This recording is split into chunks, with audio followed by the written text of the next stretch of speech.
Bonjour, vous regardez Shifter 89 et... Oh putain. C'est pas possible. Bonjour, vous regardez Shifter 89 et voici mon essai de la Suzuki GSX 8S de 2023.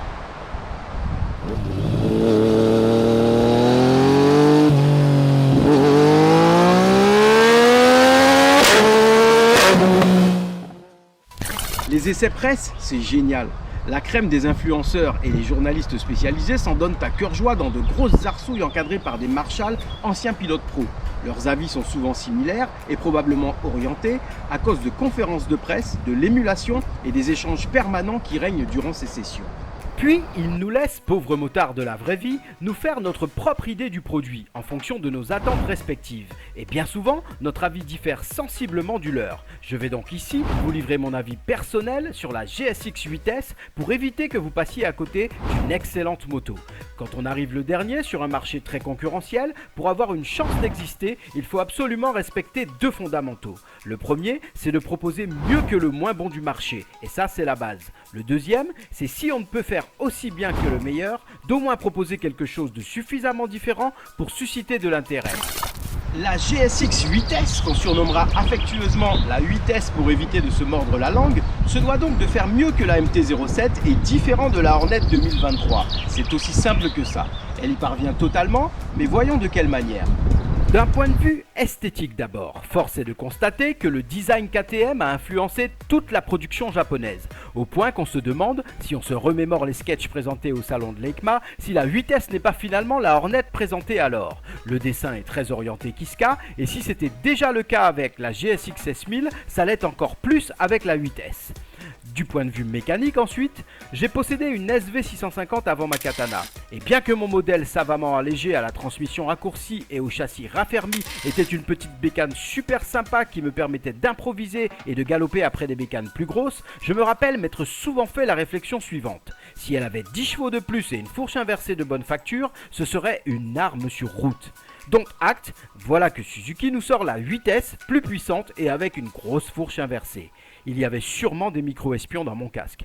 Techniquement, la fiche détaillée est claire. Elle la situe juste entre MT-07 et Hornet avec 80 chevaux et 202 kg tout plein fait. Mais quand on s'attarde sur les courbes de couple, l'information capitale est le régime moteur où cette puissance est délivrée.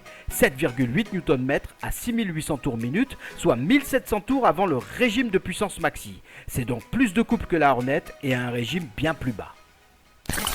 Cela m'a pris 10 ans pour comprendre et admettre que bien plus que la puissance absolue, ce sont les valeurs de couple et les régimes auxquels elles sont distillées qui sont garantes de sensations et du plaisir qu'on éprouve à moto. Au point d'orienter mes préférences pour les motos coupleuses comme les bicylindres en V, les gros 4 cylindres, les monos et certains 3 cylindres.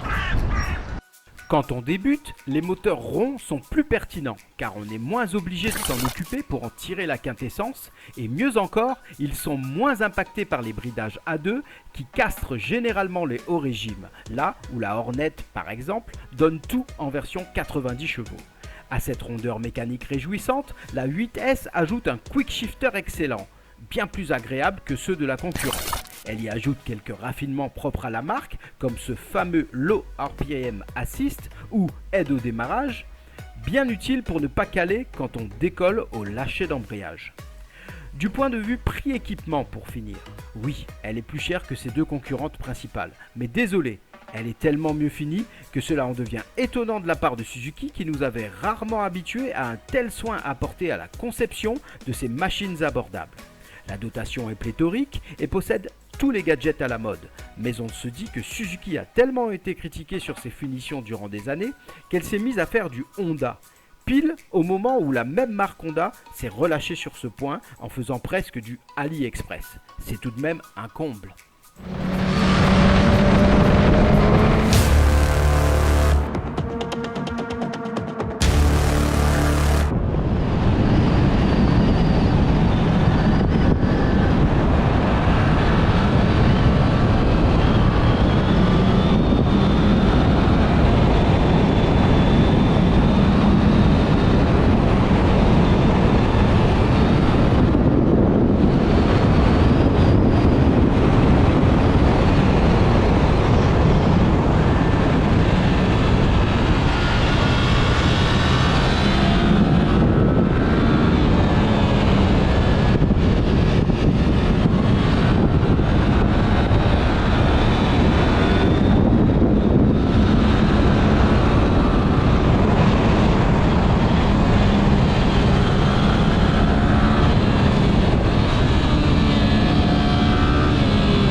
Découvrons maintenant ce qu'elle vaut sur la piste avec un tour embarqué sur le circuit de Pouilly-en-Auxois.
Hop, elle est toute chaude. Vas-y, c'est bon? Tout juste frotté. Hein? Le galpier tout juste frotté. À peine, à peine. Je l'ai vu, hein. J'y étais. Franchement, un amorto arrière, un petit pot pour le bruit, C'est génial ça. et c'est génial. Ça va super bien. C'est léger, ça se balade dans tous les sens, c'est top. Puis ça tire bien. Hein? Voilà, C'est bien. Franchement, pas sûr qu'il y ait besoin de vraiment plus. Hein. même en virage, c'est Ouais. ça les prend bien. C'est agréable.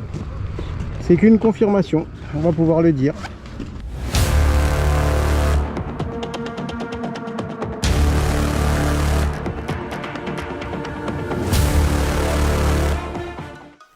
Objectivement, quand tu débutes, tu veux être rassuré. L'option prise par la concurrence, c'est la vivacité, mais cette vivacité peut déstabiliser. Ce n'est pas le cas avec la 8S. Elle met son pilote en confiance avec une rigueur et une accessibilité de bon aloi. On s'y sent bien et prêt à tout. Un peu comme le pilote Bruno Schiltz qui vient de gagner son premier rallye routier avec. La confiance est fondamentale. Les wheelings, on s'en fout un peu. Les premières années, le fun, c'est déjà d'être sur la moto.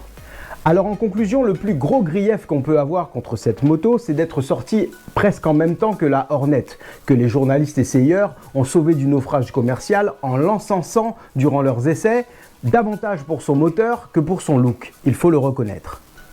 La Suzuki GSX 8S est un bien meilleur package, un ensemble plus homogène. Mais notre mauvaise foi motarde ne doit pas nous empêcher d'être objectifs. Quand on apprend à devenir motard, c'est un leurre de penser qu'on fera la différence entre 90 et 80 chevaux. De toute façon, on ne saurait pas les exploiter. Par contre, avoir un bon châssis et un moteur bien rond vaut mieux qu'un moteur pointu. Ensuite, le portefeuille c'est une chose, mais les jeunes permis ne sont pas tous fauchés. Donc, mettre un petit peu plus sur la table pour se garantir un design assumable et des finitions léchées, ça compte quand même un petit peu. Et pour toutes ces raisons, la Suzuki GSX 8S est une excellente moto. Peace!